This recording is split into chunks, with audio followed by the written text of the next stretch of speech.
Ma belle-mère a dit. Ce bébé ne peut pas être de notre sang. Tout le monde s'est tu. Mon mari avait l'air perdu. J'ai simplement souri, puis le médecin est entré avec les résultats des tests et a dit. En fait, il y a quelque chose que vous devez savoir. Avant de commencer l'histoire, n'oubliez pas de laisser un like et de vous abonner à la chaîne pour voir plus d'histoires comme celle-ci. Elle m'a regardé droit dans les yeux. Pas le bébé, pas son fils, moi. Et puis elle a dit, ce bébé ne peut pas être de notre sang. La pièce est devenue silencieuse. On pouvait entendre le bip de la pompe à perfusion, le son lointain d'un bébé pleurant dans une autre chambre. Mes bras se sont resserrés autour de Luna. Caleb s'est tourné vers moi, clignant des yeux comme s'il venait de se réveiller dans la vie de quelqu'un d'autre. Je pouvais voir la confusion s'installer sur son visage, comme s'il essayait de donner un sens à quelque chose qui n'avait pas besoin d'explication.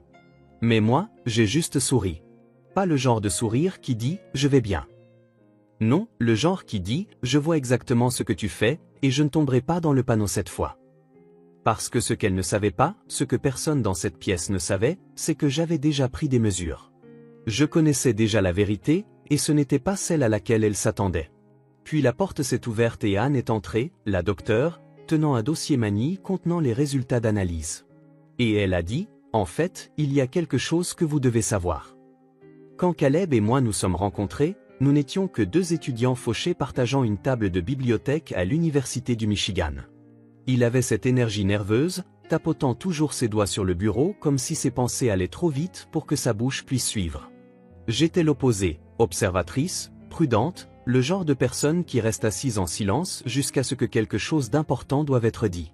C'est peut-être pour ça que ça marchait entre nous. Il me faisait rire, je l'aidais à ralentir. Nous nous équilibrions. Après la remise des diplômes, nous avons déménagé à Chicago, nous nous sommes mariés lors d'une petite cérémonie au palais de justice avec mon père et ma sœur cadette à nos côtés. Les parents de Caleb ne sont pas venus. Vivian a dit que c'était trop précipité et qu'un vrai mariage devrait attendre que les Monroe puissent l'organiser correctement. Mais nous n'avons pas attendu. L'amour n'attend pas toujours. Je mentirais si je disais que sa désapprobation ne m'a pas piqué au vif. Elle ne criait jamais, ne m'insultait jamais. Non, l'arme de prédilection de Vivian, c'était le silence. Un silence froid, calculé. Et quand elle parlait, ses mots étaient toujours chargés de sous-entendus. Es-tu sûr que c'est ce que tu peux faire de mieux, Caleb? Ou, elle semble émotive, la stabilité n'est-elle pas importante dans un mariage? Malgré tout, nous avons essayé. Chaque fête, chaque anniversaire, nous l'invitions. Parfois elle venait, parfois non. Caleb disait toujours, elle finira par accepter. Je voulais y croire. Quand nous avons commencé à essayer d'avoir un bébé, cela ressemblait à un nouveau chapitre. Nous étions pleins d'espoir, peut-être même naïfs. Mais ensuite est venue la première fausse couche, puis la seconde. Les médecins m'ont dit que j'avais de l'endométriose et qu'il serait difficile de tomber enceinte. Chaque mois devenait un jeu d'attente, et chaque test négatif ressemblait à un échec personnel, comme si mon corps me trahissait encore et encore. La sympathie de Vivian était limitée. Ce n'est peut-être tout simplement pas censé arriver, a-t-elle dit une fois à Caleb. Pas à moi. Elle ne me l'a jamais dit en face. Mon père, Ronald, a essayé d'être là pour moi. C'est cet homme stable, tranquille, un facteur à la retraite qui nous a élevés, ma sœur et moi, après le décès de notre mère. Il ne parle pas beaucoup, mais quand il le fait, ça compte. Il m'appelait tous les dimanches, juste pour prendre des nouvelles. Ma sœur June, qui étudie pour devenir infirmière au Texas, m'envoyait des mèmes et des selfies, je pense à toi, à 3 heures du matin. Parfois, je pleurais en les lisant. Et puis, juste au moment où nous commencions à envisager l'adoption, c'est arrivé. J'avais du retard. Je n'ai même pas fait de test tout de suite, car je ne pouvais pas supporter une autre déception. Mais ensuite, je l'ai fait, et il était positif. J'ai montré le test à Caleb pendant que nous nous brossions les dents. Il l'a regardé, puis m'a regardé, et a laissé tomber sa brosse à dents dans le lavabo. Nous avons ri et pleuré, avec encore du dentifrice sur la bouche. La grossesse n'a pas été facile. J'ai eu d'horribles nausées matinales, des douleurs nerveuses et une anxiété quasi constante. Chaque échographie ressemblait à une marche sur la corde raide, mais à chaque fois, le rythme cardiaque était là, fort, défiant, comme si elle disait au monde, « J'arrive, faites avec ». Vivian n'a pas dit grand-chose. Pas de cadeau, pas de félicitations. Juste un seul appel téléphonique où elle a dit « Fais-moi savoir quand tu connaîtras le sexe ». C'était tout. J'ai accouché de Luna après 17 heures de travail. Elle est sortie le visage rougeau et gigotant, avec une tignasse de cheveux noirs et les plus grands yeux noisettes que j'ai jamais vus. Les infirmières me l'ont tendue, et à cet instant, plus rien d'autre ne comptait. Ni mes peurs, ni Vivian. Juste elle. Elle m'a regardé comme si elle savait déjà que j'étais son refuge. Caleb a pleuré plus fort que moi. Il n'arrêtait pas de murmurer, « Elle est parfaite. Tu l'as fait, chérie. » Le lendemain, notre chambre était pleine. Fleurs, ballons, infirmières qui passaient vérifier, mon père sur FaceTime, June pleurant à des centaines de kilomètres de là. Même Vivian est venue, vêtue de beige de la tête aux pieds, pas un cheveu de travers. Elle est entrée, m'a regardé brièvement, puis a fixé Luna dans mes bras. Et c'est là que je l'ai vue, cette lueur dans ses yeux, le doute, le jugement. Comme si Luna était une pièce de puzzle qui ne correspondait pas à son idée de la famille Monroe. Elle n'a rien dit au début, elle a juste continué à fixer. Quelque chose dans ce moment m'a hérissé les poils sur les bras. J'ai tendu Luna à Caleb et me suis penché en arrière. Vivian s'est approchée, les bras croisés. Et c'est là qu'elle l'a dit, « Ce bébé ne peut pas être de notre sang. » Quand elle a dit ça, « Ce bébé ne peut pas être de notre sang », c'est comme si quelqu'un avait fêlé une fenêtre dans la pièce et que toute la chaleur s'en était échappée. Personne n'a bougé. Caleb s'est figé à mi-chemin entre le berceau et la chaise près de mon lit. Une infirmière debout près des moniteurs a haussé les sourcils et est sortie discrètement, probablement pour éviter d'être prise dans ce qui allait suivre. J'ai regardé Vivian. Elle n'était pas en colère, ça aurait été plus facile. Elle était calme, froide, comme si elle venait d'énoncer un fait. Caleb a finalement parlé, hésitant, « Maman, de quoi tu parles ?» Elle s'est rapprochée de lui, baissant légèrement la voix, « Regarde-la, Caleb. Regarde-la bien. Elle ne te ressemble en rien, ni à moi, ni à personne dans cette famille. Yeux noisettes, peau mate. Ce n'est pas une Monroe. Je ne sais pas de qui est cet enfant, mais ce n'est pas la nôtre. » J'étais assise là, abasourdie.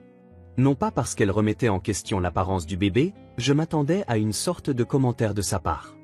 Mais l'accusation pure et simple, devant Caleb, dans une chambre d'hôpital où je saignais encore, où je récupérais encore, où je guérissais encore d'une véritable guerre que mon corps venait de survivre. Caleb s'est tourné vers moi. Son visage disait ce qu'il n'avait pas encore le courage d'exprimer, y a-t-il une part de vérité là-dedans? C'était ça qui faisait mal. Je ne l'avais jamais trompé, jamais même regardé un autre homme. J'avais aimé Caleb de tout mon être, même quand sa mère me faisait sentir que je n'étais pas assez bien, même quand j'assistais à des dîners où elle ignorait ma présence comme si j'étais invisible. J'avais mis mon cœur en jeu pour cette famille, et maintenant, elle y portait le scalpel. Je me suis éclairci la gorge. Ma voix est sortie stable, plus tranchante que je ne l'aurais cru. « Tu ne vas pas sérieusement écouter ça, n'est-ce pas ?» Caleb n'a pas répondu. Vivian a croisé les bras, se tournant de nouveau vers moi. « Je veux juste protéger mon fils et cette famille. Si tu n'as rien à cacher, alors tu ne devrais pas avoir de problème avec un test de paternité. » Ce n'était pas une question, c'était un défi. J'ai baissé les yeux vers Luna. Elle dormait maintenant, ses petits doigts recroquevillés sur sa couverture d'hôpital, complètement inconsciente de la tempête qui grondait autour d'elle. C'est alors que quelque chose a changé en moi. Pas la rage, je n'allais pas crier. Pas la peur, je n'avais rien à cacher. C'était la clarté. Une résolution froide et claire. J'ai rencontré le regard de Vivian et j'ai dit, « Très bien, faites le test. Mais quand les résultats reviendront et que tu découvriras que tu avais tort, j'espère que tu réaliseras que tu viens de remettre en question la place de ta petite fille dans cette famille le jour même de sa naissance. » Caleb s'est avancé, comme s'il voulait dire quelque chose, mais tout ce qu'il a réussi à dire fut, « Alira, s'il te plaît, ne nous disputons pas, d'accord ?» Vivian m'a adressé un sourire pincé et satisfait. « Bien. Je vais m'en occuper. » Elle s'est retournée pour quitter la pièce, comme si elle n'avait pas juste fait exploser une bombe. Une fois partie, c'est comme si tout recommençait à bouger. L'air est revenu, les machines ont bipé. Caleb s'est assis à côté de moi, silencieux. Il a regardé Luna, puis moi. « Tu sais qu'elle a tort, n'est-ce pas ?» a-t-il dit finalement. J'ai hoché la tête. « Je le sais. Et toi ?» Il n'a pas répondu tout de suite. Et ce silence en disait plus que les mots n'auraient jamais pu le faire. Je me suis détourné de lui, non pas parce que je ne l'aimais pas, mais parce qu'à cet instant, j'avais besoin de protéger quelque chose de plus important, la vérité de ma fille. Ma vérité. Je ne pouvais pas m'effondrer. Pas maintenant. Le lendemain matin, une assistante sociale de l'hôpital est venue et a proposé de nous orienter vers un laboratoire génétique tiers qui effectuait des tests le jour même. Caleb a accepté, moi aussi. Vivian a insisté pour être présente lors de la communication des résultats. Bien sûr qu'elle l'a fait. Cette nuit-là, j'ai serré Luna contre moi et lui et murmuré à l'oreille, ils peuvent remettre en question tout ce qu'ils veulent, mais moi, je te connais. Je connais chaque battement de cœur que j'ai porté, chaque coup de pied, chaque envie. Tu es à moi, peu importe ce que quiconque dit. Le lendemain matin, j'en avais fini d'être silencieuse. Je n'avais pas beaucoup dormi cette nuit-là. Luna s'était réveillée plusieurs fois, et chaque fois que je fermais les yeux, j'entendais la voix de Vivian, « Ce bébé ne peut pas être de notre sang. » Encore et encore, comme une fissure dans le mur qui ne cessait de s'étendre. J'ai regardé Caleb dormir dans le fauteuil d'angle, recroquevillé dans le fauteuil inclinable d'hôpital le plus inconfortable du monde, son sweat à capuche rabattu sur son visage. Il avait l'air épuisé, pas seulement par l'accouchement, mais par le fait d'être pris entre deux feux, entre la femme qu'il avait épousée et la mère qu'il avait élevée. Au lever du soleil, j'ai appelé l'infirmière et demandé quand nous pourrions sortir. Je voulais rentrer chez moi. J'avais besoin de mon propre lit, de mon propre air. J'avais besoin de m'éloigner de la froideur de cette chambre et de commencer à reconstruire la chaleur que nous y avions perdue. Mais avant de partir, j'ai appelé le laboratoire de tests génétiques que l'hôpital nous avait recommandé. Je n'ai pas attendu que Caleb le suggère. Je n'ai pas attendu la permission. Je l'ai juste fait. J'ai pris rendez-vous pour nous trois, moi, Caleb et Luna. Quand je l'ai dit à Caleb, il a hésité. « Tu es sûr que nous devons faire ça ? Tu connais la vérité, je connais la vérité. C'est juste ma mère qui sème la zizanie. » Je l'ai regardé fixement. Alors laisse-la se noyer dans ses propres doutes. Laisse-la entendre la vérité, noir sur blanc, de la part de quelqu'un qui porte une blouse de laboratoire et qui se fiche éperdument des noms de famille ou des couleurs de peau. Il a hoché lentement la tête. D'accord, faisons-le. Alors nous y sommes allés. Le laboratoire était calme, clinique, niché dans un immeuble de bureaux quelconque du centre-ville. Nous nous sommes assis dans une petite salle d'attente sous des néons vacillants, Luna endormie dans son porte-bébé entre nous. Je ne pouvais pas arrêter de la regarder. Elle était si calme, si inconsciente de ce que nous faisions. Une technicienne est entrée, jeune, probablement pas plus âgée que June, et a expliqué le processus, prélèvement buccaux pour nous trois. Simple, indolore, rapide. Caleb est passé le premier, puis moi, puis Luna. Vivian n'est pas venue, bien qu'elle ait insisté pour être là à l'arrivée des résultats. Elle a dit qu'elle faisait confiance au processus mais voulait le voir officiellement. Je pense qu'elle voulait une révélation dramatique, comme une mauvaise scène de tribunal où elle pourrait pointer du doigt et dire « Je le savais ». Ce à quoi elle ne s'attendait pas, ce à quoi aucun d'entre nous ne s'attendait, c'est ce que les résultats allaient réellement révéler. Nous sommes rentrés chez nous et avons attendu. J'ai nourri Luna, je l'ai changée, je l'ai tenue sur ma poitrine pendant que la lumière du soleil se déplaçait lentement sur le mur de notre chambre. Je pouvais sentir mon rythme cardiaque s'accorder au sien, stable, sûr. Je n'avais pas peur. J'étais fatigué. Pas de la maternité, pas de devoir faire mes preuves. Juste fatigué du fait que ce moment ait même dû exister. 2 jours plus tard, nous avons reçu un appel du laboratoire. Les résultats étaient arrivés. Caleb a répondu, puis m'a passé le téléphone. Ses mains tremblaient. Ils nous ont dit de venir en personne pour tout examiner. Il y a un résultat secondaire que nous devons expliquer en personne, a dit la femme. Résultat secondaire. J'ai senti quelque chose se serrer dans ma poitrine, mais j'ai hoché la tête. D'accord, nous serons là. Vivian a insisté pour venir cette fois. Elle s'est présentée au laboratoire 15 minutes en avance, portant des lunettes de soleil à l'intérieur, comme si c'était un scandale de tapis rouge qu'elle était sur le point de dévoiler. Je ne lui ai pas adressé un mot.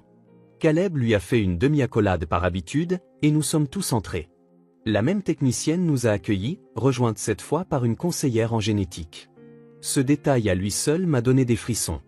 On ne fait pas venir des spécialistes à moins que quelque chose ne soit pas simple. Nous nous sommes assis dans une minuscule salle de consultation, tous les 4. La technicienne a ouvert un dossier. J'ai observé ses mains, calmes, précises, alors qu'elle tournait les pages. Elle nous a regardés et a dit « Nous avons vos résultats ». Puis, oui, Luna est la fille biologique de Caleb. Aucun doute. J'ai expiré. Caleb a cligné des yeux et a regardé sa mère. Le visage de Vivian n'a pas bougé. Pas d'excuses, pas de réaction. Juste de la pierre. Mais ensuite, la conseillère s'est éclairci la gorge et a ajouté. Cependant, nous avons découvert un résultat inattendu en examinant les données génétiques de Caleb, et c'est quelque chose dont vous devriez tous être conscients. La pièce est redevenue immobile. Selon nos découvertes, Caleb n'est pas biologiquement lié à la femme qu'il croit être sa mère. Cette fois, même Vivian a tressailli. Les mots ont frappé la pièce comme un accident de voiture. Caleb n'est pas biologiquement lié à la femme qu'il croit être sa mère. Silence. Vivian a cligné des yeux une fois, lentement, comme si quelqu'un venait de lui parler dans une langue qu'elle ne reconnaissait pas. « Je suis désolée, qu'est-ce que vous venez de dire ?» a-t-elle demandé, sa voix se fissurant pour la première fois depuis que je la connaissais. La conseillère l'a répété, cette fois avec moins d'emphase. « Les marqueurs génétiques ne montrent aucun lien maternel entre Caleb et vous-même, Madame Monroe. Nous avons refait le test 2 fois pour confirmer. J'ai fixé Caleb. Son corps tout entier s'était immobilisé, comme si quelqu'un venait de le débrancher. Pas de clignement d'yeux, pas de parole. Juste figé. Je pouvais voir la couleur quitter son visage. Ça ne peut pas être vrai, a dit Vivian, sa voix se tendant. Il doit y avoir une erreur. J'étais là quand il est né. Je me souviens l'avoir tenu dans mes bras. La conseillère a hoché doucement la tête. Je comprends à quel point cela doit être choquant, mais la science est très claire. Caleb et la fille d'Alira, Luna, correspondent génétiquement en tant que père et fille. Mais la comparaison maternelle entre vous et Caleb, il n'y a aucune correspondance. Vivian avait l'air comme si le sol s'était dérobé sous ses pieds. Pour une fois, elle ne contrôlait pas la conversation. Alors vous dites que je ne suis pas sa mère? La conseillère a pris une inspiration. Nous ne disons pas que vous ne l'avez pas élevé. Nous disons que vous ne lui avez pas donné naissance. Caleb a finalement parlé, sa voix rauque. Alors, qui? Personne n'a répondu, car personne dans cette pièce ne le savait. La conseillère a expliqué qu'il était possible que Caleb ait été échangé à la naissance. C'est rare, mais ça arrive. Peut-être une erreur administrative, peut-être autre chose. Il ne pouvait pas confirmer les circonstances exactes. Il savait seulement ce que disait le test. J'ai regardé Vivian. Pour la première fois, je n'ai pas vu d'arrogance. J'ai vu de la confusion, du chagrin, peut-être même de la peur. Et ça m'a frappé, ce n'était pas juste une péripétie dans mon histoire, c'était une fracture dans la sienne. Tout cela, murmura Caleb, fixant le sol. Tu m'as élevé, et je ne suis même pas ton. Vivian se leva brusquement. N'ose pas finir cette phrase. Je me fiche de ce que dit ce papier. Je suis ta mère. Je t'ai élevé, je t'ai aimé. Je t'ai soutenu pendant la varicelle, les blessures de foot et les chagrins d'amour. Je t'ai donné ma vie. Sa voix s'est brisée à la fin. Caleb leva les yeux vers elle, des larmes dans les yeux. Alors pourquoi as-tu essayé de détruire la mienne? Vivian n'a rien dit. Et j'ai finalement parlé. Luna est des vôtres, que ça vous plaise ou non. Non pas à cause de l'ADN, mais parce qu'elle fait partie de votre fils. Et parce qu'elle est née dans cette famille. Celle que nous avons essayé de construire, malgré tout. Je me suis tourné vers la conseillère. Avons-nous terminé ici? Elle a hoché la tête. Nous vous fournirons des copies écrites des résultats. Si vous souhaitez être orienté vers une équipe juridique ou un thérapeute, nous pouvons. Nous avons terminé, dit Caleb doucement. Nous avons quitté le laboratoire, Luna nichée dans mes bras, dormant paisiblement comme si rien de tout cela ne l'avait jamais touché. Caleb n'a pas dit un mot pendant le trajet en voiture. Il fixait juste la fenêtre, tenant les papiers du test sur ses genoux. Vivian n'est pas montée avec nous. Elle a marché seule jusqu'à sa voiture. Pour une fois, elle n'a pas parlé, n'a pas lancé un dernier mot pour se sentir plus grande. Elle a juste regardé Caleb et a murmuré « Je ne savais pas ». Et pour la première fois depuis des années, je l'ai cru. Quand nous sommes rentrés à la maison, Caleb est allé dans la chambre de bébé et s'est assis près du berceau de Luna. Je l'ai regardé passer doucement son doigt le long de son petit bras et la bordeur un peu plus serrée. Je me suis assise à côté de lui. « À quoi tu penses ?» ai-je demandé. Il a secoué la tête. « Que je ne sais plus qui je suis. Mais je sais qui elle est. Et je sais qui tu es. Et peut-être que c'est suffisant pour recommencer. » Nous sommes restés assis là en silence, tous les trois. Un nouveau genre de silence. Pas froid ou cruel, mais guérisseur. Peut-être que la famille n'est pas ce dans quoi on est. Peut-être que c'est ce pourquoi on choisit de se battre. La vie n'est pas revenue comme par magie à la normale après ce jour-là. Si quelque chose, elle s'est fissurée. Mais parfois, les fissures laissent entrer la lumière. Les jours qui ont suivi les résultats ADN ont été étrangement calmes. Plus de SMS de Vivian, pas d'appels, pas de commentaires. Caleb n'a pas insisté. Moi non plus. C'était comme si quelque chose s'était brisé entre eux, quelque chose de non dit et de sacré, et aucun d'eux ne savait comment ramasser les morceaux. Mais je ne me concentrais plus sur elle. J'avais une fille maintenant, un petit miracle aux yeux brillants qui changeait tout. Chaque doux gazouillis qu'elle faisait, chaque tété au milieu de la nuit, chaque sourire endormi me rappelait que c'était ça, la réalité. Pas les tests, pas les accusations, pas les lignées de sang. Elle. Je me souviens d'être assise dans la chambre de bébé un soir, tenant Luna pendant que la machine à bruit blanc jouait des vagues de l'océan. Caleb se tenait dans l'embrasure de la porte, tenant 2 tasses de thé. Elle te ressemble quand elle dort, dit-il doucement. J'ai souri. Tu crois? Il a hoché la tête, s'approchant et s'asseyant à côté de moi. Même pli sur le front, même petit menton têtu. Il a marqué une pause, baissant les yeux. Je ne sais pas qui est ma mère biologique. Je ne sais même pas si je veux le savoir. Mais je sais une chose, tu ne m'as jamais fait douter une seule fois de mon appartenance à tes côtés. Pas une seule fois. Cela signifiait plus qu'il ne le réalisait probablement. Nous n'avons pas beaucoup parlé de Vivian après ça. Elle a pris contact une fois, un email. 3 paragraphes, moitié excuse, moitié explication. Elle écrivait qu'elle était désolée d'avoir douté de la place de Luna dans la famille, mais qu'elle avait été ébranlée par le test et avait besoin de temps pour digérer. Je l'ai lu. Je n'ai pas répondu. Parce que je digérais aussi. Pas seulement ce qui s'était passé, mais tout ce qui y avait mené. Les années à essayer de m'intégrer dans une famille qui mesurait l'amour à la similarité. La façon dont je m'étais plié en forme plus petite juste pour être toléré. Et le moment où j'ai finalement arrêté. Le moment où je me suis défendu pour ma fille, pour moi-même. La vérité est sortie. C'est drôle comme ça marche. J'ai commencé à voir un thérapeute quelques semaines plus tard. Non pas parce que je m'effondrais, mais parce que je voulais comprendre pourquoi je m'étais accroché si longtemps à l'approbation de quelqu'un d'autre. C'était dur, mais ça a aidé. J'ai réalisé que Vivian n'était pas la racine de ma douleur, elle en était le miroir. Et je n'avais plus besoin de son reflet. Caleb et moi sommes devenus plus forts. Pas tout de suite.